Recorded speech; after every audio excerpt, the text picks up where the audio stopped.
todos novamente. Boa tarde, presidente. Sinto muito pelo ocorrido, acompanhei a luta da macaca, infelizmente não foi possível. Eu gostaria que você comentasse como estão os ânimos, se já deu para digerir o que houve e hoje, qual é o primeiro recado, né, o principal recado ao torcedor ponte pretano, porque depois do jogo você fez um pronunciamento rápido, mas o Hélio dos Anjos não participou da coletiva de imprensa, nenhum jogador também.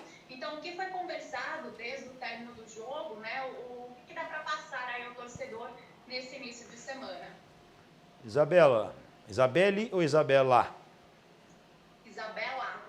Isabela. É um prazer falar contigo, Isabela. E ao torcedor ponte pretano, mais uma vez eu reitero o meu pedido de desculpas. Sou comandante da instituição hoje. Não gostaria de estar na segunda divisão do Campeonato Paulista, como nenhum outro torcedor ponte pretano gostaria. Tivemos imensas dificuldades. Creio que no momento de forte emoção de todos, o melhor era eu comparecer, que sou comandante, e que pudesse falar 1 ou 2 dias depois com a cabeça mais fria para poder passar pelas indagações de vocês.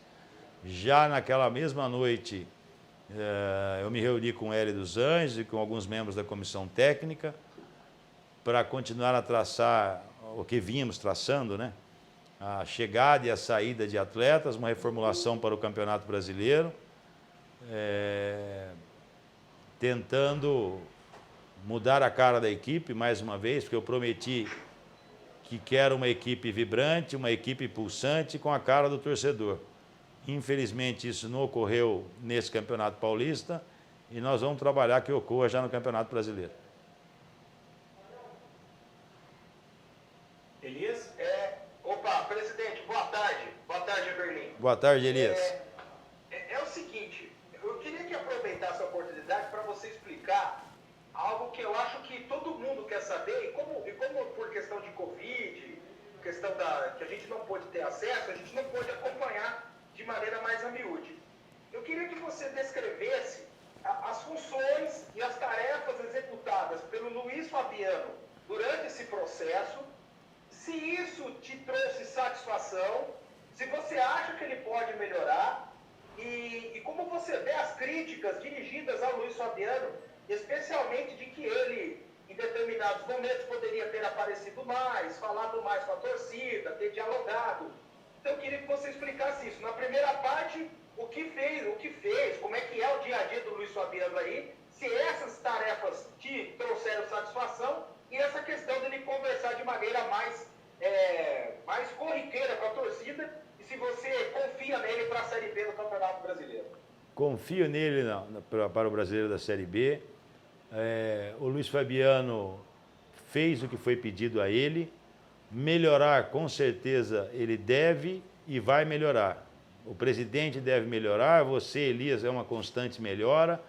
Todo ser humano, até o fim da vida, ele melhora. Ele vai aprendendo, ou seja, vem melhorando, para ao final de sua vida se tornar um ser humano melhor. Seja em qualquer campo aí, profissional e etc.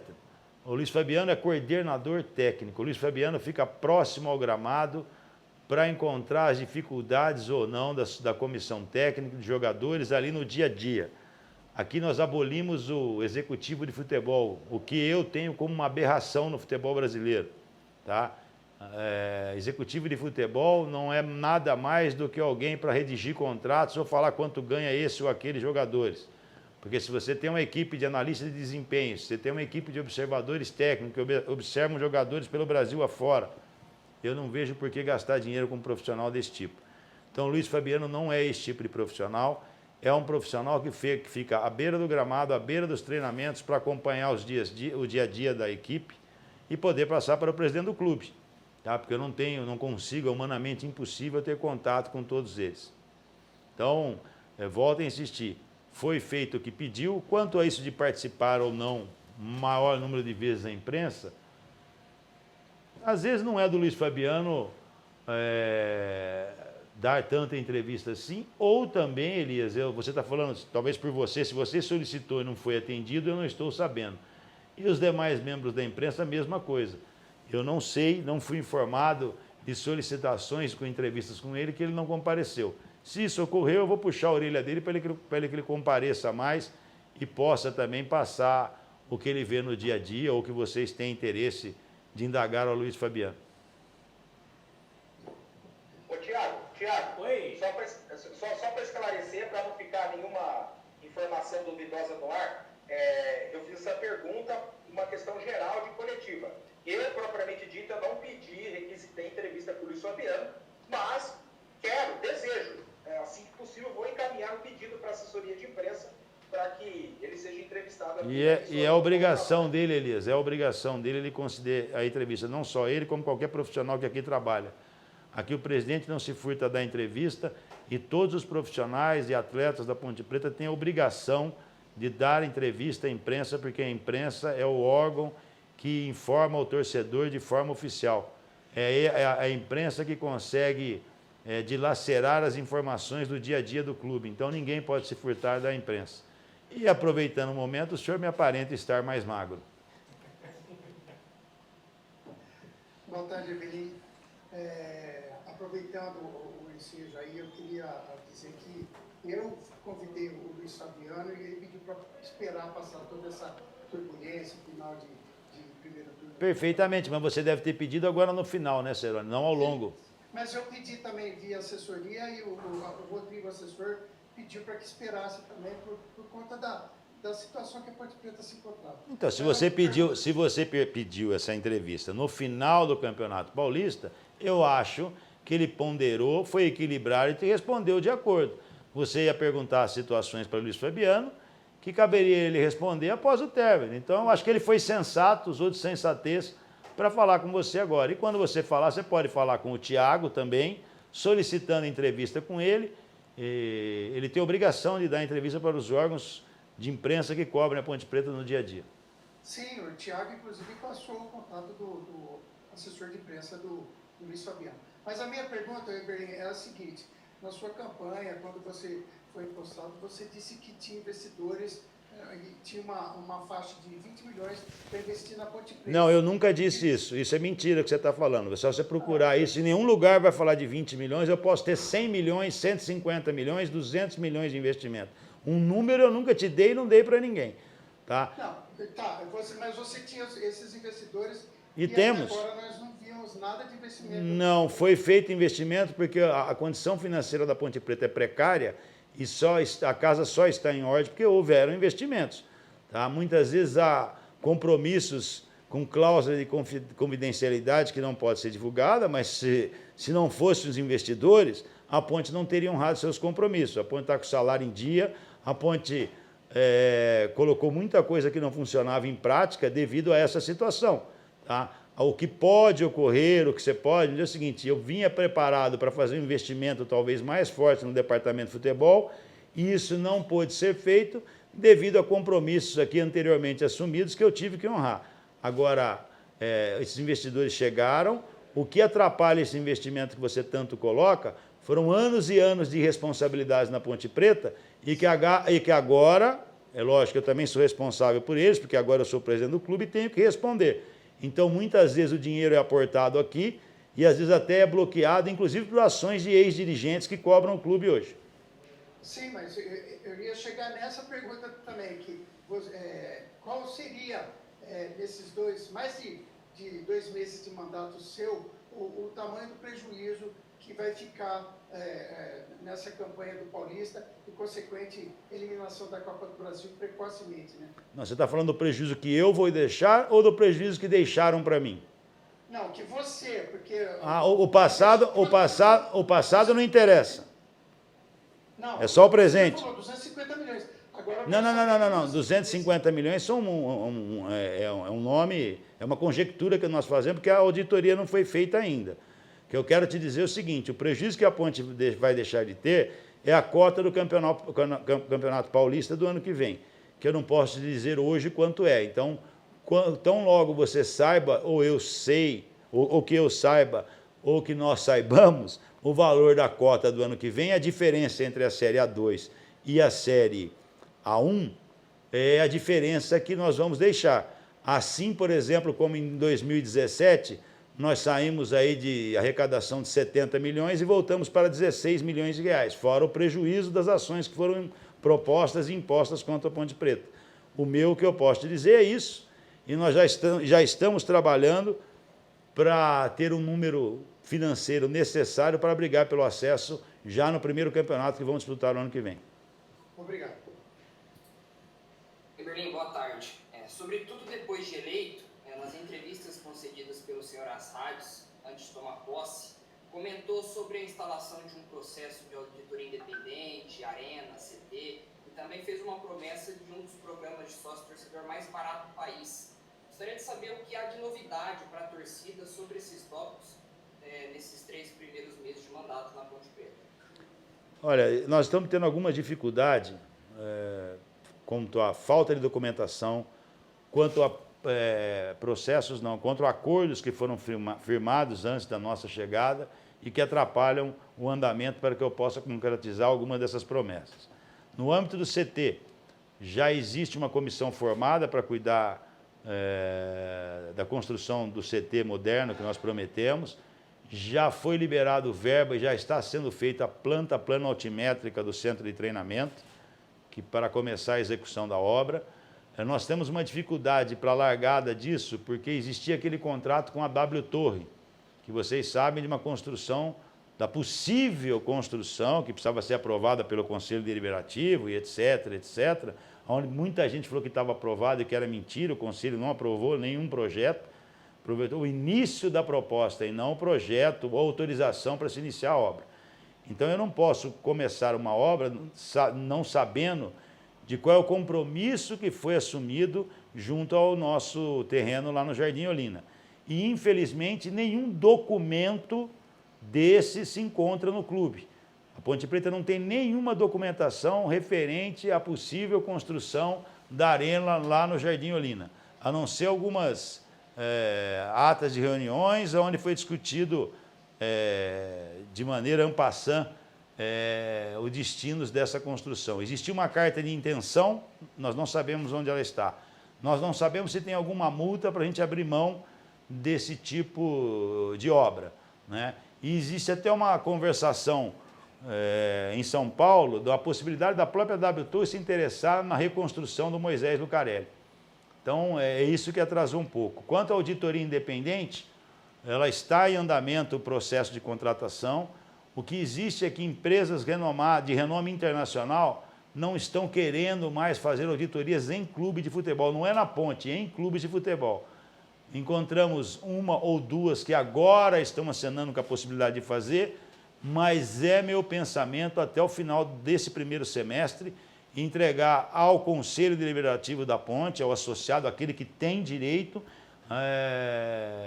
um raio-x de como se encontra financeiramente o endividamento do clube, para que todos saibam de forma cristalina o que acontece dentro da Ponte Preta. Não estou aqui, como eu falei, não é caça-bruxas, não são caça-bruxas, eu quero mostrar o tamanho da dívida, porque só assim você pode trazer outros tipos de investidores e até mesmo preparar a Ponte Preta para uma SAF ou para profissionalizar, para um clube empresa, porque o primeiro passo, se você adiantar isso para um possível investidor, fica muito mais fácil uma parceria.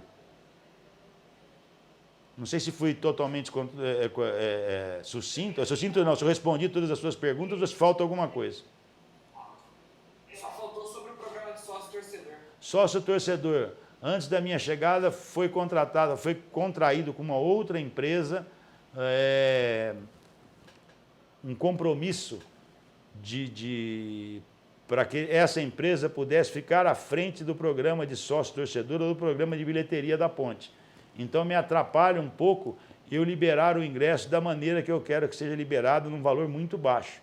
Agora, promoções foram feitas desde o primeiro até o último jogo, tentando atrair o sócio-torcedor para a Ponte. Hoje mesmo aqui, nós tínhamos uma quantidade muito boa, e até pela minha felicidade, depois de um rebaixamento, de pessoas querendo aderir ao programa sócio-torcedor, mas foi principalmente por esse motivo. Foi feito um contrato com uma nova empresa e isso atrapalhou um pouco eu poder diminuir o ingresso consideravelmente. Posso ir, Thiago, tranquilo? Pode ir, Pedro. Presidente, boa tarde. O senhor falou principalmente pós-rebaixamento, abre aspas, e reformulação gigantesca, fecha aspas. Em relação a essa reformulação, eu queria saber do senhor quais são ou quais serão as atitudes tomadas a partir de agora, principalmente em relação à formatação do elenco para a disputa da Série B. E eu queria já emendar rapidamente uma segunda pergunta, o quanto essa disputa política que vive a Ponte Preta hoje, sei que o senhor não quer entrar muito nessa parte política, atrapalha o clube, porque eu percebo ataques, infelizmente, de ambos lados, e acredito que esses ataques, que essa disputa política afete muito também dentro de campo. Qual a análise que o senhor faz a respeito desse racha que vive a Ponte Preta em relação ao Conselho Deliberativo, digamos assim, aos conselheiros do Estádio Moisés Carneiro? Obrigado. Não existe racha na Ponte Preta, tá? O Conselho Deliberativo é coeso, é eleito, é empossado, ele vai convergir ou divergir de algumas propostas que são feitas, o que é normal, tá? Oposição é salutar em qualquer segmento da sociedade, tem que existir os dois lados. O que ocorre na Ponte Preta não é oposição, tá? O que ocorre na Ponte Preta são meia dúzia de anti-pontepretanos derrotados nas urnas, que não se conformam com isso e que hoje se tornam anti-pontepretanos, muitas vezes se escondendo até atrás de fake news, né? E que sabem como direcionar, porque tiveram dentro do clube as matérias nas redes sociais. Isso atrapalha porque acaba afugentando o torcedor e querendo mostrar para o torcedor que essa diretoria é incompetente, é inconsequente, não tem dinheiro, é mentirosa, e isso não é verdade. Então, eu tenho essas pessoas não como oposição, eu tenho como anti-pontepretanos. Daqui a pouco termina a entrevista, ele vai dizer que sou eu anti-pontepretano, porque o clube caiu sob o meu comando, não tem nada disso, tá? Sou favorável à oposição em qualquer segmento da sociedade. Na Ponte Preta não existe hoje uma oposição formada. São meia dúzia de conselheiros que se escondem principalmente atrás de fake news, não estou dizendo todos, e que vêm destruir a reputação do clube em detrimento a um antigo mecenas que hoje nem quer estar mais no clube. Só um instante, presidente, eu perguntei também a respeito da reformulação. Reformulação, eu disse que seria gigantesca, porque quando você fala uma reformulação, você fala em 5%, 10% do elenco. Eu acredito que pode chegar até 50% a reformulação do atual elenco da Ponte Preta. Mas já existe alguma atitude, algo que foi feito ou não? Não, mas a eliminação foi no domingo, né, no sábado. Nós já temos alguns nomes que não devem permanecer. Eu acho que eu preciso primeiro falar com esses atletas antes de declinar, de informar vocês o nome deles, que é a maneira correta de agir, né? Então, já está em andamento esse trabalho de reformulação, já está em andamento contratações que deverão vir ao clube e vocês, nos próximos dias, serão informados disso. Vai existir um monte um monte de pessoas que vão ser contratadas e que, na maioria das vezes, é mentira. Eu acho que também faz parte do trabalho da imprensa, né? Mas a palavra final é minha e quando eu disser que está contratado, está contratado. Também cabe ao profissional falar, eu já sei, é fulano, é beltrano, mas eu costumo travar isso o máximo possível para não privilegiar esse ou aquele órgão de imprensa. Então, vão existir muitas contratações, muitas saídas, e no decorrer dessa semana e do início da próxima semana, a imprensa será informada dos nomes. Wendel. Beleza. Presidente, boa tarde, Wendel Coral da Rádio Central, prazer falar contigo mais uma vez. Eu quero aproveitar o gancho da pergunta feita pelo Pedro Orioli com relação à grande reformulação. Você acabou de frisar mais uma vez que realmente vai ter uma grande reformulação do elenco. Eu quero saber como que vai ser feito, porque só 5 atletas, Papa Faye, Cleilton, Gustavo Cipriano, Igor Formiga e André Luiz. Esses jogadores eles têm vínculos que se encerram ou no final de abril ou no de maio. E com o restante dos jogadores, todos pelo menos com contrato até o final da temporada. Como o senhor vai fazer então essa reformulação muito grande? É para que os jogadores que tenham contrato rescindido agora não venham entrar na justiça futuramente? Olha, eu tenho atletas que foram contratados já sob a minha égide, que havia um acordo verbal com seus procuradores, com seus empresários e com eles mesmos. Diz que se algo não funcionasse, se algo não desse certo, a facilidade para a saída deles seria outra que não esses contratos que você está citando. Então, eu vou procurar. Gastos sempre vão haver quando há reformulação, quando há chegada ou há saída. Mas eu tenho certeza que será minimizado, principalmente aqueles que eu trouxe. Outros atletas que você está citando aí, eu nem sei se sairão. Aqueles que vão sair numa condição de lesar o menos possível os cofres da Ponte Preta. Eberlin, boa tarde para você. É um prazer falar com você mais uma vez. Eu tenho 2 questionamentos para fazer. Até algo que a torcida fala muito e debate muito. Como é que você enxerga o relacionamento dos empresários dentro do clube? Se você mantém relacionamento com muitos empresários, ou se você concorda com isso. E eu queria saber também sobre o quanto o Eberlin sofreu nessa readaptação. Você ficou um período fora do futebol, claro que vivenciou o futebol nesse período, mas agora trabalhando efetivamente novamente no clube. O quanto você sentiu de mudança para o período que você foi diretor de futebol? Olha, o grande problema é o empresariado que você acabou de citar. Temos que saber aprender a lidar com isso. Eu não gosto de empresário. Eu acho que não deveria existir, não precisa de empresário. O advogado talvez precise de um bom advogado para orientar seus contratos, mas não fui eu que fiz a regra e a regra existe.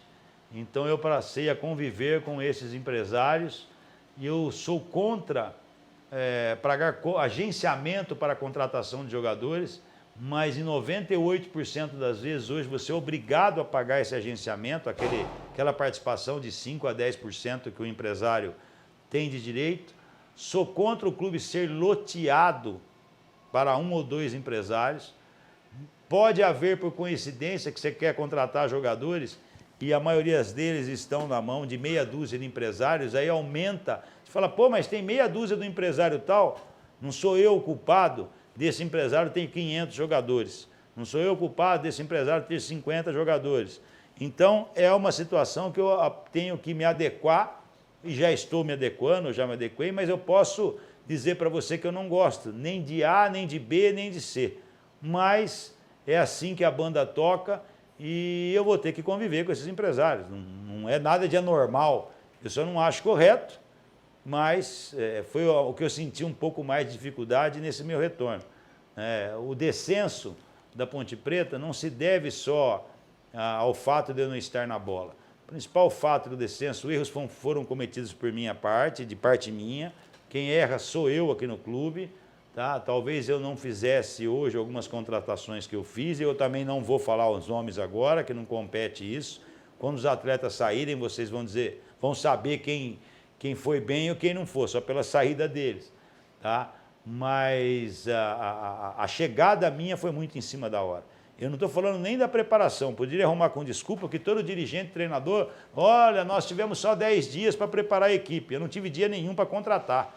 Eu cheguei na Ponte Preta com as demais equipes do tamanho da Ponte Preta, ou inferior à Ponte Preta, com seus elencos praticamente definidos. E eu só fui contratar jogador no dia 3, 4 de janeiro.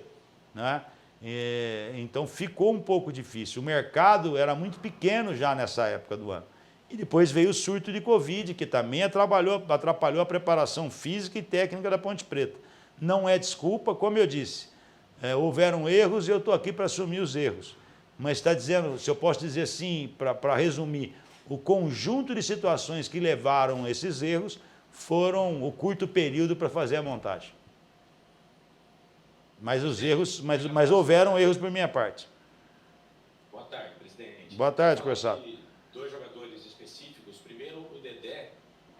Gostaria de saber do presidente por que a insistência em escalar o Dedé e a leitura do jogo contra o Água Santa, né? Todos os jogos que a Ponte perdeu, os jogos que os jogadores entregaram, esse jogo contra o Água Santa foi essencial. Se a Ponte empata aquele jogo contra o Água Santa, a Ponte hoje não estaria rebaixada, apesar do campeonato ridículo e pífio que a Ponte fez. E se o senhor já pode confirmar que o Luca recebeu alguma proposta, dizem aí que o Juventude vai contratar, ou se o Luca fica para a Série B do Campeonato Brasileiro. Boa tarde mais uma vez. Boa tarde. Eu acho difícil o Lucas sair. Acredito na corretabilidade do Lucas. Perguntei para ele, me procurou para dizer que não tem proposta de ninguém. E eu acredito que não tenha, e acredito que não tem porque ele sair da Ponte Preta. Mas E eu não cravo nada, porque o futebol dorme de um jeito e amanhece do outro. Mas eu ouvi da boca dele, inclusive após o descenso da ponte, onde eu estava dando um suporte ali de uma conversa mais tranquila com o Ribamar, e ele entrou na sala, me chamou lá dentro do departamento médico e me disse que não existe proposta nenhuma e que ele quer permanecer na Ponte Preta. Quanto ao Dedé, não houve insistência, ninguém obrigou o Dedé a jogar, e ninguém pediu e ninguém escalou o Dedé. Dedé é um jogador de nível, Dedé é um jogador que se encontrava nas condições clínicas e técnicas para ser escalado.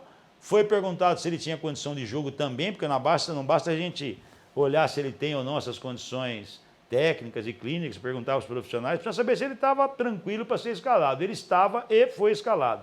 Dedé pode ser impactante a contratação, mas é a que houve menor envolvimento financeiro, e é que se num futuro houver a necessidade da saída dele, que também não vai onerar os cofres do clube.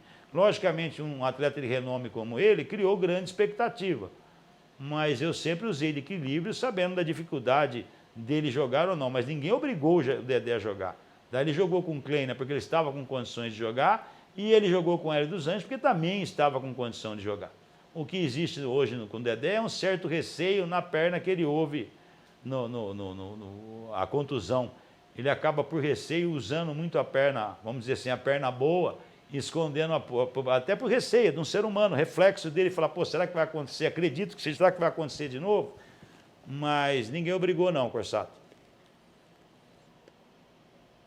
Diego, para encerrar. Boa tarde, pessoal. Está todo mundo me ouvindo bem aí? Tranquilo? Tudo bem. Peço desculpas, viu? Estou com um probleminha aqui na câmera, então estou só com o áudio ativado. Presidente, boa tarde. Prazer falar com o senhor pela primeira vez. Boa tarde. Bom, o senhor chegou a comentar já nessa coletiva, mas antes mesmo, né, da competição terminar, né, que houve erros na montagem do elenco, que a diretoria assumia, claro, uma parcela de responsabilidade pela queda. Agora que o campeonato acabou, na sua opinião, quais foram os principais erros, né, que a diretoria cometeu?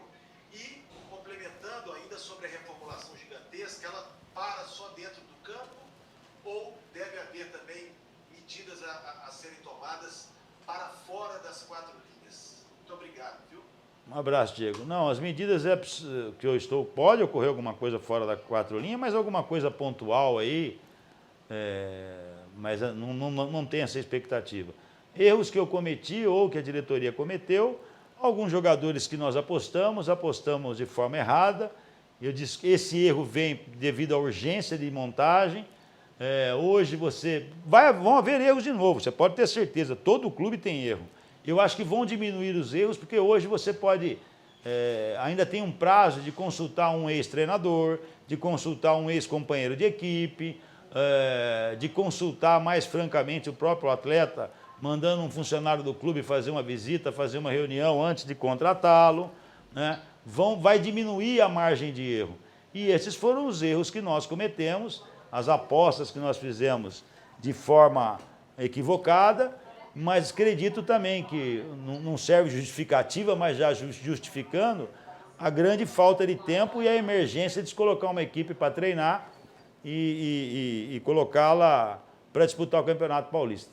Talvez uma demora na substituição de treinador, eu não gosto de trocar treinador, eu não gosto de responsabilizar somente uma pessoa pelos erros que são cometidos, então por isso eu dei toda a chance possível ao Gilson, mas talvez ali eu demorei um pouquinho.